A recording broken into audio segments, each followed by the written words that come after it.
दुसऱ्या सिटीत राहणं, मज्जा करणं आणि फिरणं. खरंच किती छान लाईफ आहे ना? तर गेल्या 2 ते 3 दिवसापासून मी व्हिडिओ पोस्ट करू शकले नाही. त्याचं कारणच हे होतं, की आम्ही जिथे राहतो आसाममध्ये, आम्हाला आमचं घर शिफ्ट करावं लागलं काही कारणांमुळं. पण ते शिफ्ट करणं एवढं सोपं नाहीये आणि खरंच खूप थकवा येतो आपल्या मुलांसोबत त्यांचा अभ्यास सर्व काही बघताना.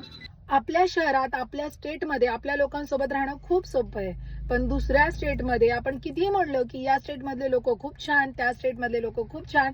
पण आपण आपल्या शहरात आणि आपल्या स्टेटमध्ये अगदी सेफ राहू शकतो आणि पाहिजे तसं व्यवस्थित राहू शकतो. आज मल्हारचा बर्थडे आहे आमच्या, म्हणजे माझ्या मुलाचा.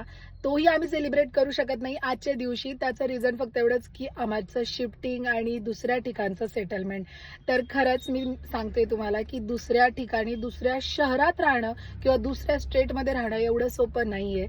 तर तुम्ही फक्त मज्जेचे दिवस आणि छान दिवस तुम्ही पाहताय, म्हणून मला वाटलं, की थोडंसं स्ट्रगल पण तुमच्यासोबत शेअर करावं.